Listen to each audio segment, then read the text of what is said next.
Okay, so you're finally ready to apply for your dream job. You've got your resume all polished up, and then bam, the application asks for a cover letter. Oh, yeah. Is it really necessary these days? Yeah, are they even relevant? Well, we are diving deep into that very question today with some insights from ResumeGenius.com. Okay.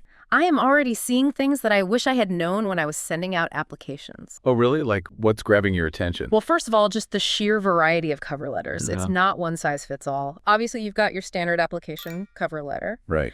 but there are also specific ones for internal positions, referrals. But this is where I always get tripped up. Like, how am I supposed to keep them all straight? It's not as overwhelming as it seems. Just think of it like you're still showcasing your skills and your experience, but you're tailoring that message to different audiences and situations. Okay. But understanding those nuances, that's what can really give you an edge, especially in a competitive job market. So let's unpack a few. Yes, let's start with like the most common one. Okay? The application cover letter. Yeah. So that's the one you'd send with like an online job application. Exactly. It's your first introduction to this company. It's like adding a personal note to a LinkedIn connection request. You wouldn't just send the same generic message to everyone, right? You're trying to make a connection. Exactly. And gives employers that extra context they don't get from just a list of your skills and experience. It's your chance to connect the dots. Like gaps in your employment history or even a career change. Right, which could raise eyebrows on a resume. Exactly. But you can address those things proactively in your cover letter.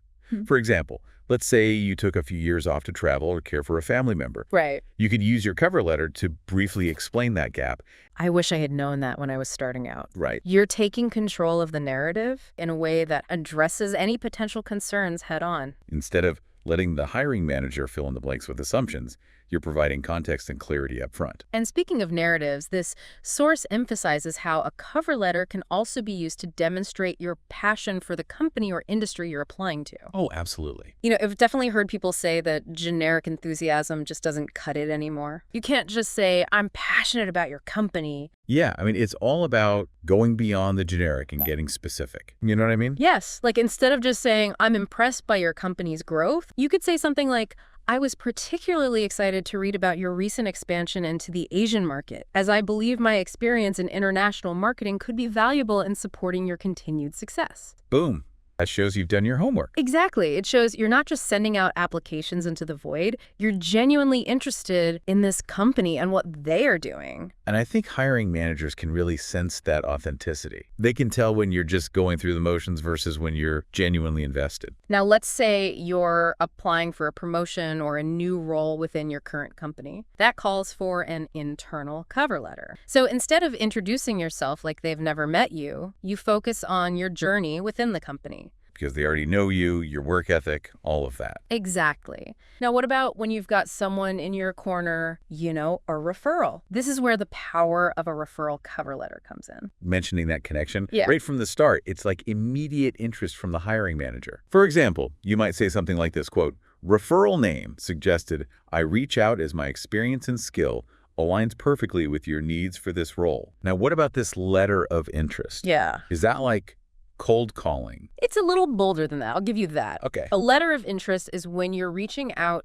to a company that you really want to work for, even if they don't have any open positions listed. Ooh, that's brave. Reaching out like that, no guarantees. But it also shows initiative, passion. And in a competitive job market, those things can really set you apart. So how do you make a letter of interest stand out when there's no specific position to tailor it to? Research is key. Identify a specific department or team that you're drawn to, something that aligns with your skills and experience, and tailor your letter accordingly. I like it. It's like the proactive approach. It is. The job hunt. Yeah. Now, I'm also seeing a lot about what not to do. Oh, what are some of the big no-nos? Well, I think the biggest one, honestly, is typos. Yeah. Grammatical errors. Oh, yeah. Not a good look. With spell check and everything, there's really no excuse for a typo-ridden cover letter. Read it carefully, have a friend look it over. Maybe read it out loud even. Great idea. It helps catch those errors you might miss otherwise. Anything else to avoid?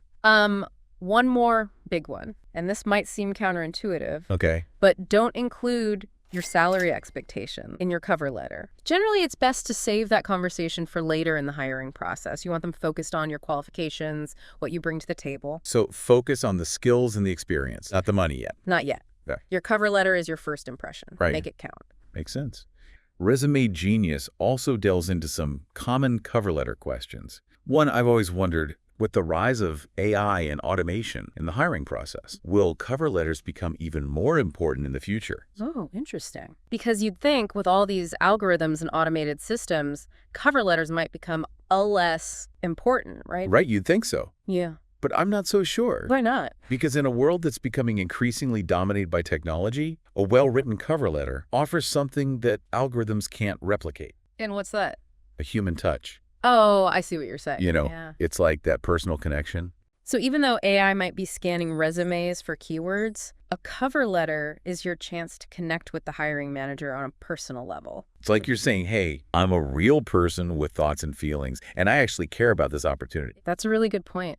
Because it's easy to get caught up in the whole keywords and algorithm side of things. Oh, totally. But at the end of the day, hiring managers are still human. They want to connect with other humans. Exactly. They want to know who they're working with. This deep dive has completely changed my perspective on cover letters, I have to say. It has, right. I used to think they were just a formality, a box to be checked. I think a lot of people feel that way. But now I see them as a strategic opportunity to showcase my value and make a memorable impression. I feel much more prepared to tackle my own cover letters now. Good. That's what we want to hear. And I hope our listeners feel the same way. Me too. Yeah. Remember, guys, it's all about strategy, clarity, And authenticity. yes. And on that note, we'll wrap up this deep dive into the art of the cover letter. Until next time.